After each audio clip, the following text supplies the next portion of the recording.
তাই বিষ প্রয়োগ করে হত্যা করা হয় না সেটা নয়। আর শুভেন্দু অধিকারী এই মুহূর্তে ওয়েস্ট বেঙ্গলের সবচেয়ে জনপ্রিয় মাস লিডার, জননেতা তাকে বলা যায়। সেক্ষেত্রে বাংলাদেশকে কোথাও যেন একটা মুসলমান কান্ট্রিতে পরিণত করার একটা ওনার প্রস্তাব দিয়েছেন, এই বিষয়টি আপনি কিভাবে দেখছেন? বাংলাদেশ স্বাধীনতার ক্ষেত্রে হিন্দুদের অবদান কম নয়। এই ফান্ডামেন্টালিস্ট গোষ্ঠীগুলো তারা বেসিক্যালি মূর্খ, ইসলামিক ফান্ডামেন্টালিস্ট যারা চর্চা করে। আমেরিকা যদি বাংলাদেশের উপর ট্রেড এম্বার্গো আরোপ করে, দেশটা ডাহা মরে যাবে একেবারে। বাংলাদেশের জন্য অতি খারাপ ভবিষ্যৎ অপেক্ষা করে আছে। বাংলাদেশে যেটা দরকার সেটা হচ্ছে অবিলম্বে যে সরকারটাকে উৎখাত করেছিল সেই সরকারটাকে ক্ষমতায় বসাতে হবে। পরশুদিনের বাচ্চা ছেলে যারা সমন্বয়ক নাম করে দাপিয়ে বেড়াচ্ছে এবং তারা সব ইসলামাইজেশনের গল্প করছে, এই অপগণ্ডদের দ্বারা বাংলাদেশের সরকার চলে না, রাষ্ট্রকে এরা চালায় না। প্রথম যে প্রশ্নে আসছি সেটি হলো, আজকে অর্জুন সিং তিনি তলব করার পর বেরিয়ে এসে সাংবাদিকদের মুখোমুখি হয়ে তিনি বললেন যে রাশিয়া থেকে কোনো বিষক্রিয় জাতীয় একটি পদার্থ নিয়ে আসা হয়েছে এবং মূল উদ্দেশ্য হলো শুভেন্দু অধিকারী এবং অর্জুন সিংয়ের মতো যে বিজেপির নেতারা রয়েছেন তাদেরকে মেরে ফেলা। এমন ষড়যন্ত্রে তিনি একটা সবার সামনে এসে স্বীকারোক্তি করেছেন। কি বলবেন এই বিষয়টি নিয়ে? অভিযোগটা অত্যন্ত গুরুতর এবং আমি মনে করি এর প্রপার ইনভেস্টিগেশন হওয়ার দরকার। বিষ দিয়ে প্রতিদ্বন্দ্বীকে মেরে দেওয়া এটা কিন্তু বিশ্বের রাজনীতির অনেক জায়গায় ঘটেছে, একেবারে ঘটে নেই বলবো না। আমি তোমাকে উদাহরণ দিচ্ছি, সেটা হচ্ছে দেখবে আমেরিকার সিআইএ এমনি বিখ্যাত বা কুখ্যাত যাই বলো না কেন সংস্থাটাকে, ওরা 20-25 বছর অন্তর অন্তর ওদের সব ফাইলগুলোকে ওপেন করে দেয়। ওরা দেখে কোথাও ভুল হলে বিচার করো, ঠিক থাকলে প্রশংসা করো, ওদের ওইসব লুকোচাপা কিছু নেই। তো সেই সিক্রেট ফাইলগুলোতে দেখা গেছে যে একাধিকবার ফিদেল কাস্ত্রোকে, কিউবার প্রেসিডেন্ট ফিদেল কাস্ত্রোকে হত্যার চেষ্টা করেছে সিআইএ। একাধিকবার জুতোর মধ্যে বিষ রেখে দেওয়া, চেয়ারে বিষ রেখে দেওয়া, বাথরুমে যে সাবান ব্যবহার করবেন সাবানে বিষ মিশিয়ে রাখা, এগুলো বহুবার কিন্তু তার শরীরের উপর অ্যাটেম্প্ট নেওয়া হয়েছে। তাই বিষ প্রয়োগ করে হত্যা করা হয় না সেটা নয়। ইতিহাসে আমি তোমাকে উদাহরণ দিলাম, অতি সম্প্রতি রাশিয়ায় যারা বিরোধিতা করেছেন এরকম অনেকের রহস্যজনক মৃত্যু ঘটেছে এবং অনেকে মনে করছেন যে সেক্ষেত্রেও বিষের একটা। কিন্তু এই যে তথ্য ভেতরের যে এত বড় একটা অভিযোগ উনি করছেন অর্জুন সিং, সেখান দাঁড়িয়ে কেন্দ্রীয় তদন্তকারীর কাছে কোনো খবর এলো না, অর্জুন সিং এর কাছে কি করে এই খবর চলে এলো? এখন কেন্দ্রীয় তদন্তকারী সংস্থার কাছে খবর এসেছে কি আসেনি সে তো আমি জানি না, এবং এলেও তারা বলবে না, কারণ এই তথ্যগুলো তার হাটে কেউ বলে বেড়ায় না, সেটা গোপনে সে নিয়ে অনুসন্ধান করে। তাই কেন্দ্রীয় তদন্তকারী সংস্থার হাতে খবর এসছে কি আসেনি এই মুহূর্তে বলা খুব মুশকিল। এলেও তারা গোপনে তদন্ত করবে, এটা হাটে হারিয়ে কেউ কোথাও ভাঙে না। একজন রাজনৈতিক নেতা, তিনি তার মতো কথা বলেছেন। রাজনৈতিক নেতা এবং একটা ইনভেস্টিগেটিভ এজেন্সি, তাদের কাজকর্ম বা তাদের কর্মপদ্ধতির মধ্যে তো পার্থক্য রয়েছেই। আর সবচেয়ে বড় কথা, আমি বিশ্বাস অবিশ্বাস কিছুই করছি না, কিন্তু পশ্চিমবাংলায় রাজনৈতিক ক্ষমতাকে কেন্দ্র করে শাসক দল যে জায়গায় পৌঁছেছে, মানে ক্ষমতায় থাকার জন্য ওরা যা খুশি তাই করতে পারে। গতকাল 6টা বিধানসভা উপনির্বাচন নয় উপনির্বাচন, তাতে এরা যা কাণ্ড করেছে, তাণ্ডব চালিয়েছে। মেদিনীপুরে দেখা গেল একেবারে প্রকাশ্যে যে তৃণমূলের যে কাউন্সিলর আছে তার স্বামী সহ তাকে তৃণমূলেরই কয়েকজন গোষ্ঠী তারা জুতো নিয়ে মারধর করছে। পরে বলছি, তা আমি গতকাল ধরো আমি বলছি 6টা আসলে 6টাই যদি তৃণমূল হেরে যেত তাহলে কি সরকারটা পড়ে যেত? পড়তো না। আচ্ছা 6টায় যদি 6টা তৃণমূল জিতে যায় তাহলে নতুন করে কি হবে? কিন্তু তারপরেও তারা এটা করতে গেছে একটাই কারণে, তারা দেখাতে চেয়েছে যে দেখো আমাদের প্রতি জনগণের সমর্থন কিরকম রয়েছে এবং কাউকে একটা ইঞ্চি জায়গা ছাড়বে না, জায়গা ছাড়লে পকেটের টান পড়ে যাবে। ফলে ক্ষমতা এবং পকেট, ক্ষমতা এবং অর্থাগম, এগুলো যেভাবে এই দলটার রন্ধ্রে রন্ধ্রে ঢুকে পড়েছে, এই দলটার বিশ্বাসযোগ্যতা শেষ হয়ে গেছে। খুব ভয়ঙ্কর খারাপ কিছু লোকের হাতে পশ্চিমবঙ্গের ক্ষমতাটা চলে গেছে এবং এরা জেনে শুনে সেই ক্ষমতাটাকে ব্যবহার করছে। তাই অর্জুন সিং এর এই অভিযোগ, আমি আবার বলছি, সেই অভিযোগটা উনি করেছেন। আমি জানি না এর সত্যি কি মিথ্যে কি, but that should be properly investigated এবং যারা এই কাণ্ডটি করেছে যদি কেউ করে থাকে তাহলে তার বিরুদ্ধে কঠোরতম ব্যবস্থা নেওয়া উচিত। কারণ পশ্চিমবঙ্গের রাজনীতিতে কিন্তু এই ব্যক্তি হত্যা চালু হয়ে গেছে অনেকদিন ধরে। 2021-এর 2রা মের পরে বিজেপি কর্মী সমর্থকদের ভয়াবহ নির্যাতন হয়েছিল, মহিলাদের উপর নির্যাতন হয়েছিল, আমরা একটাও ভুলিনি কিন্তু, এবং বহু বিজেপি কর্মী প্রাণ দিয়েছেন। ফলে ব্যক্তি হত্যা এখানে ক্ষমতার জন্য ঘটেনি তা নয়, কিন্তু মানে এরপর এটা যদি চলতে থাকে যে সিনিয়র কিছু মানুষ যারা দলকে সামনে থেকে নেতৃত্ব দেন তাদের যদি এইভাবে ক্ষতি করার চেষ্টা করা হয়, সে তো ভয়ঙ্কর ব্যাপার। ন্যাচারালি একজন রাজনৈতিক নেতা যখন একটা বক্তব্য রেখেছেন তাকে তো নিশ্চয়ই গুরুত্ব দিতে হবে এবং সেটা প্রপারলি ইনভেস্টিগেট করতে হবে, কেন্দ্রীয় সরকারকে ইনভেস্টিগেট করতে হবে, তা নইলে কিন্তু এ রাজ্যে রাজনীতিটা একটা ভয়ঙ্কর জায়গায় চলে যাবে। তাহলে এই যে বিজেপি দুজন নেতা রয়েছে, বিরোধী দলনেতা এবং অর্জুন সিং, দুজনের কি নিরাপত্তা বাড়িয়ে দেওয়া হবে কেন্দ্রের তরফ থেকে? দুজনেই যথেষ্ট নিরাপত্তার মধ্যে রয়েছেন, কিন্তু এটা তো ঠিক যে যারা রাজনৈতিক নেতা, আমি ওই লেভেলে রাজনীতি করি না, কিন্তু একটা ছোটখাটো লেভেলে আমি তো রাজনীতি করি। বহু মানুষ আসে, কথা বলে, আমি কোনো একটা অনুষ্ঠানে গেলে শয়ে শয়ে মানুষ আসে, হাত মেলায়, কথা বলে, ফোন নাম্বার নেয়, পাশে দাঁড়িয়ে সেলফি তোলে, দূর থেকে বলে যে আমি দাঁড়িয়ে আছি, ছবি তুলে দিন স্যারের সাথে, এগুলো তো ঘটে। আমি একেবারে সাধারণ মানে একজন রাজনৈতিক কর্মী, তা আমার সঙ্গে যদি এইটা হয়, মানে লোকে এতটা ছবি তোলা বা ইয়ে করে, তাহলে শুভেন্দু অধিকারী যে র্যাঙ্কের নেতা, তার প্রতি তো মানুষের আকর্ষণ থাকবেই। আর শুভেন্দু অধিকারী এই মুহূর্তে ওয়েস্ট বেঙ্গলের সবচেয়ে জনপ্রিয় মাস লিডার, জননেতা তাকে বলা যায়, ফলে তার প্রতি মানুষের একটা আবেগ থাকবে, মানুষ তার কাছে যাওয়ার চেষ্টা করবে, কথা বলার চেষ্টা করবে, ছুঁয়ে দেখার চেষ্টা করবে, তাকে তার বাড়ি নিয়ে যাওয়ার চেষ্টা করবে। এটা খুব স্বাভাবিক, একজন জননেতার ক্ষেত্রে এটা ভালো মানে হয়, এবং এটা তো একজন নেতার কাছে গর্বের বিষয়, শুভেন্দু অধিকারীর ক্ষেত্রে গর্বের বিষয় যে মানুষ এত ভালোবাসে ওনাকে। সেই সুযোগ নিয়ে কেউ যদি ক্ষতি করার চেষ্টা করে তাহলে তো সেটা আরো সাবধান হতে হবে, এবং কেন্দ্রীয় যে নিরাপত্তা রয়েছে তাকে ফুলপ্রুফ নিরাপত্তা করতে হবে এবং দেখতে হবে যাতে পশ্চিমবঙ্গের মানুষের কাছে অত্যন্ত আদরের যে নেতা তার কোনো রকম ক্ষতি না হয়, সেটা কিন্তু দেখার দরকার। দাদা, এছাড়াও আমরা দেখলাম যে ইউনূস যে সরকার রয়েছে বাংলাদেশে, তিনি একেবারে ঘোষণা করছেন যে 90% যেহেতু মুসলমান রয়েছে বাংলাদেশে, সেক্ষেত্রে বাংলাদেশকে কোথাও যেন একটা মুসলমান কান্ট্রিতে পরিণত করার একটা ওনার প্রস্তাব দিয়েছেন। এই বিষয়টি আপনি কিভাবে দেখছেন? না, বাংলাদেশ তো বহুদিন ধরে মুসলমান কান্ট্রি প্রায় পরিণত হয়েই গেছে।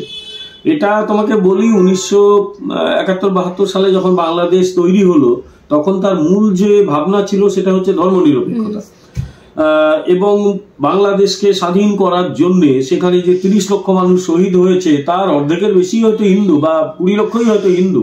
যে মহিলাদের সম্মান নষ্ট হয়েছে 3-4 লক্ষ, তার একটা বড় অংশ কিন্তু হিন্দু মহিলা। তাই বাংলাদেশ স্বাধীনতার কিন্তু হিন্দুদের অবদান কম নয়, অনেকের চেয়ে অনেক বেশি।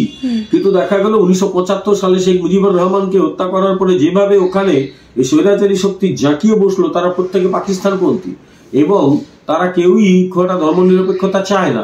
ফলে ধর্মনিরপেক্ষতা কিন্তু ধীরে ধীরে বাংলাদেশে ব্যাকসিটে চলে গেছে এবং সেখানে কট্টর মৌলবাদী শক্তি, ইসলামিক মৌলবাদ সেখানে প্রাধান্য পেয়েছে। তোমাকে দুজনের কথা বলবো, একজন জিয়াউর রহমান এবং তারপরে এইচ.এম. এরশাদ।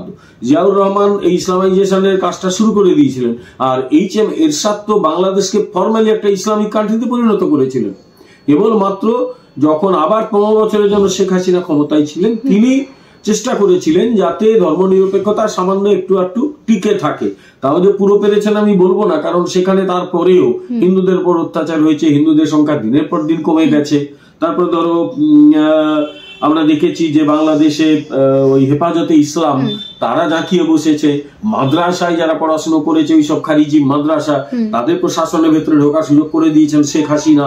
ফলে শেখ হাসিনাও কোথাও না কোথাও একটা কম্প্রোমাইজ করে ফেলেছিলেন, তার মূল্য তাকে কিন্তু দিতে হচ্ছে। ইসলামিক ফান্ডামেন্টালিস্ট গ্রুপগুলো কিন্তু ক্ষমতা দখল করে নিয়েছে এবং তারাই এখন বাংলাদেশকে ইসলামিক কান্ট্রি ঘোষণা করার চেষ্টা করছে। কিন্তু একটা জিনিস আমি বলে দিই যে বাংলাদেশের যারা এই কাজগুলো করছে, বাংলাদেশের আমি বিভিন্ন টেলিভিশন চ্যানেলগুলো দেখি বা মানে মোবাইলে বা তোমার ইউটিউব চ্যানেলে যেগুলো আসে, এরা কিন্তু একটা জিনিস বেসিক্যালি ভুল করছে। বাংলা ভাষীরা কিন্তু পাকিস্তানিদের মতো ওইরকম ভয়ঙ্কর কমিউনাল হতে যদি হয় তাহলে নিজের বিপদ নিজে ডেকে আনবে, নিজের পায়ে নিজে কুড়ুল মারবে। কারণ বাঙালির জাতিসত্তার সঙ্গে এটা কিন্তু খাপ খায় না। হতে পারে এইখানকার পূর্ববঙ্গের যে সমস্ত মুসলিম মানুষজন এখন হঠাৎ করে পাকিস্তান হওয়ার স্বপ্ন দেখছে, উর্দু পড়াশোনার কথা ভাবছে, ইত্যাদি ইত্যাদি এইসব প্রকাশ্যে দাবিগুলো আসছে, তারা জানে না যে তাদের অধিকাংশেরই পূর্বপুরুষ কিন্তু হিন্দু ছিল, হিন্দু থেকে তারা মুসলিম হয়েছিল। ফলে তাদের রূপটাকে যেন তারা ভুলে না যায়। আমি বলছি না কাউকে যে তোমরা হিন্দু হয়ে যাও, কিন্তু তোমাদের মধ্যে হিন্দু ধর্মের যে উদার্য, সে উদার্যের তো একটা ইতিহাস রয়েছে, সেটাকে ভুলে গিয়ে তোমরা যদি একেবারে আরব দেশ বা পাকিস্তান বলতে চাও, হবে কি একটা ইমব্যালেন্স হয়ে যাবে এবং বাংলাদেশ ক্রমশ ধ্বংসের পথে এগিয়ে যাবে। দয়া করে নিজের দেশটাকে আফগানিস্তান করো না। আফগানিস্তান করলে বিপদটা হবে তোমাদের, ভারতের কিচ্ছু হবে না, তোমাদেরই বিপদ হবে। একটাই হতে পারে, সেখানকার যে সংখ্যালঘিষ্ঠ হিন্দু বৌদ্ধ তারা হয়তো দেশ ছাড়ার কথা ভাববে, ভয় পাবে ইত্যাদি ইত্যাদি। কিন্তু একটা জিনিস জেনে রাখো যে তোমার দেশকে মানে খাবার দিতে হবে, তোমার দেশকে চিকিৎসা দিতে হবে। তোমরা অ্যান্টি ইন্ডিয়ার কথা বলছো, আর এখানে চিকিৎসা না করলে তোমার দেশটা একেবারে মাঠে মারা যাবে, লোকগুলো ডাহা মরে যাবে। এখানে এই ভারতীয় জিনিস বয়কটের কথা বলছো, আর ভারত চাল না পাঠালে তোমার চালের দাম 500 টাকা হয়ে যাবে। আনতে পারবে? জাহাজে করে চাল পাকিস্তান চাল দেবে? পাকিস্তান নিজেই চাল করে নাকি? সুতরাং এগুলোই মূর্খের দল একটু ভাবা উচিত। মুশকিল হচ্ছে এই ফান্ডামেন্টালিস্ট গোষ্ঠীগুলো, তারা বেসিক্যালি মূর্খ। ইসলামিক ফান্ডামেন্টালিস্ট যারা চর্চা করে একদম তাদের বুদ্ধিহীন বলে, তারা এই ধরনের কথাবার্তা বলে, জানে না কিছু না। যত তাড়াতাড়ি এদের বোধ শক্তি আসে ততই মঙ্গল, তা নইলে নিজের বিপদ নিজে ডেকে আনবে। আগামী দিনে ভয়ঙ্কর ভবিষ্যৎ ওদের জন্য অপেক্ষা করে আছে। আপনি একটি পার্টিতে মুখপাত্র রয়েছেন বিজেপিতে, তাছাড়াও আপনি ব্যক্তিগত জীবনে একজন রাষ্ট্রবিজ্ঞানের একজন অধ্যাপক রয়েছেন। সেক্ষেত্রে বাংলাদেশের ভবিষ্যৎ কি হতে পারে বলে মনে করছেন? বাংলাদেশের মানুষজন যত তাড়াতাড়ি সম্ভব বাস্তবটাকে যদি বুঝতে পারে তাহলে বাঁচবে, নইলে বাংলাদেশ ধ্বংস হয়ে যাবে, কেউ বাঁচাতে পারবে না। ভয়াবহ দুর্ভিক্ষ হবে, তাদের পাশে কেউ থাকবে না। এবং ওদের বোঝা উচিত যে আমেরিকান ডিপ স্টেট, যে ডিপ স্টেটের অন্যতম প্যাট্রন ছিল এই মানে বাইডেন অ্যাডমিনিস্ট্রেশন, আগামী 2 মাসের মধ্যে ওরা কিন্তু চলে যাচ্ছে। এরপর ডোনাল্ড ট্রাম্প আসবে। ডোনাল্ড ট্রাম্প এদের দুচক্ষে দেখতে পারে না। ট্রাম্পের জয় বাংলাদেশের জন্য কি ভবিষ্যৎ এনে দিতে পারে? পরিষ্কার বলে দিচ্ছি, ডোনাল্ড ট্রাম্প এক্স হ্যান্ডেলে পরিষ্কার করে বলেছেন যে যেভাবে বাংলাদেশে হিন্দুদের উপর অত্যাচার হচ্ছে ওটা উনি একদম ভালো চোখে দেখছেন না। এরপর এই ঘটনা যদি ঘটে এবং আমেরিকা যদি বাংলাদেশের উপর ট্রেড এম্বার্গো আরোপ করে, দেশটা ডাহা মরে যাবে একেবারে। এমনিতে এইটুকু ছোট দেশে 18 কোটি মানুষ, বাংলাদেশ এখন গোটা দুনিয়াতে মানুষ সাপ্লাই করে। বিভিন্ন জায়গায় বাংলাদেশের লোকজন পালিয়ে যায়, গিয়ে এখানে খেতে পায় না, চলে যায়, দিয়ে ওখানে ফুটপাতে থাকে, ফুটপাতে জিনিস বিক্রি করে। তুমি ইউরোপের বিভিন্ন দেশ যাবে, আমেরিকায় যাবে, একটা মানে বাংলাদেশের লোক পাবে, সবাই বাংলায় কথা বলছে, ওখানে কিছু করছে, দেশে কিছু করতে পারছে না, ভারতে পালিয়ে আসে। ফলে এইরকম একটা দেশ যাদের না পেটে খাবার না কিছু, সেখানে একটা মানুষ সে চেষ্টা করেছিল দেশটাকে সামনের দিকে নিয়ে যেতে, শেখ হাসিনা। তিনি বাংলাদেশকে খাদ্যে অনেকটাই স্বনির্ভর করতে পেরেছিলেন।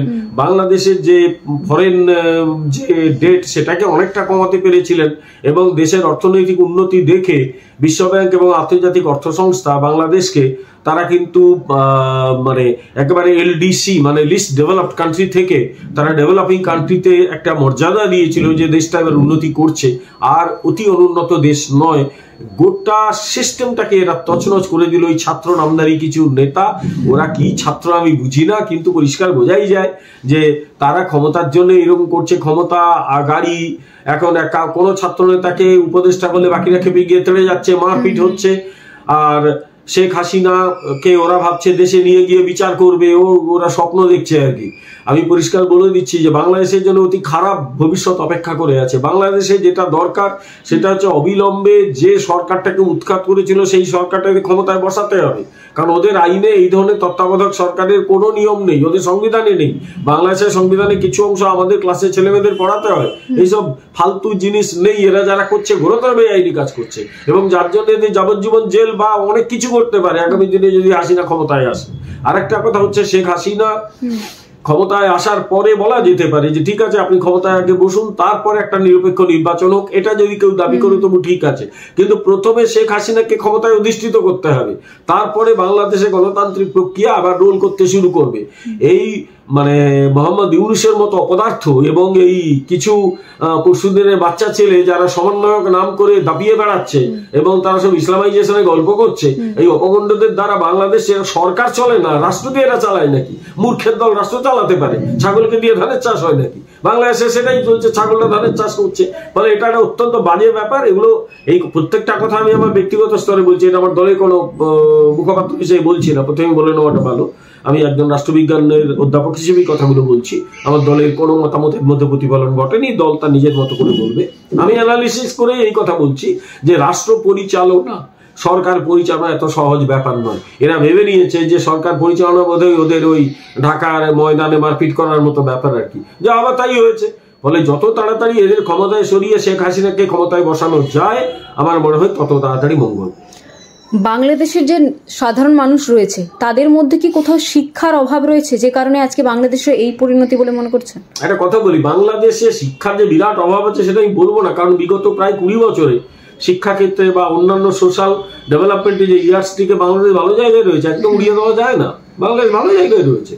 এবং কোনো কোনো ক্ষেত্রে মানে এর আগে আমরা দেখেছি যে সেই তথ্যগুলো আবার খুব একটা মেনে নেওয়া মুশকিল, বিভিন্ন সব বই পড়া আন্তর্জাতিক সংস্থাগুলো দেয়, তাও যদি দেয় বলছি যে কোনো কোনো ক্ষেত্রে হয়তো বাংলাদেশ ভারতকে ছাড়িয়ে গিয়েছিল, মানে ওই হিউম্যান ডেভেলপমেন্টের ক্ষেত্রে। কারণ ভারতের জনসংখ্যা 142 কোটি আর বাংলাদেশের জনসংখ্যা 18 কোটি, তাও বাংলাদেশের জনসংখ্যা যথেষ্টই, তাদের মানে জমির অনুপাতে ওদের জনসংখ্যাটা বেশি। যাই হোক, এখন যেটা দরকার ছিল সেটা হচ্ছে যে মানুষগুলো আস্তে আস্তে শিক্ষার জায়গায় এসছে, ওখানে মহিলাদের ক্ষমতায়ন হয়েছে, মহিলা মানে বাংলাদেশে মহিলাদের হাতে সবচেয়ে বেশি এক সময় গ্রামীণ ফোন ছিল, এগুলো কিন্তু উন্নতি হয়েছে, অস্বীকার করার উপায় নেই। কিন্তু পরে দেখা গেল যে গোটা বাংলাদেশি সমাজটা না আস্তে আস্তে ইসলামিক ফান্ডামেন্টালিস্টদের হাতে চলে গেছে। আমি এর আগে তোমাকে বলেছি যে বাংলাদেশে প্রথমে জিয়াউর রহমান, তারপরে এইচ.এম. এরশাদের একদম প্ল্যান মাফিক, বিশেষত এইচ.এম. এরশাদের প্ল্যান মাফিক যে কাণ্ড কারখানা কিছু করেছিলেন, তাতে প্রচুর পরিমাণ সব মাদ্রাসা গজিয়ে উঠেছিল। সে মাদ্রাসা না কিছু নিয়ন্ত্রণ, তার পড়াশোনার উপর কোনো নিয়ন্ত্রণ নেই, সিলেবাসের উপর কোনো নিয়ন্ত্রণ নেই, সে মাদ্রাসায় কি শিক্ষা ভগবান জানে, খারিজি মাদ্রাসা সব, সেই মাদ্রাসার ডিগ্রি নিয়ে অনেকে সব সরকারের ভেতরে ঢুকে পড়েছে। যা ঢুকে পড়ার ফল যা হবার তাই হলো, তারা সরকারের ভেতরটা প্রশাসনটাকে নষ্ট করে ফেলেছিল, প্রশাসন ইনএফেক্টিভ হয়ে গিয়েছিল। আর এই মাদ্রাসাগুলো বা সেগুলোতে যে সমস্ত ছাত্র বেরোচ্ছিল প্রত্যেকটাই ধর্মান্ধ।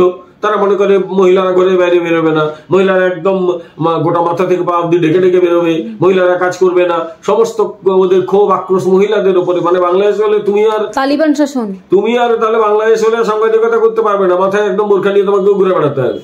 ফলে এই যে অবস্থা এটা বাংলাদেশে কিন্তু ঘটেছে, ফলে আলটিমেটলি বাংলাদেশ ক্রমশ পিছিয়ে গেছে। তাই বাংলাদেশ একদম ভয়ঙ্কর পিছিয়ে পড়া শিক্ষায় সেটা কিন্তু নয়, তথ্যটা বলে না।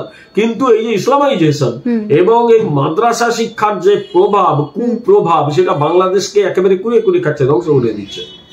বাংলা হান্টের আরো খবর দেখতে নজর রাখুন। বাংলা খবর মানেই বাংলা হান্ট।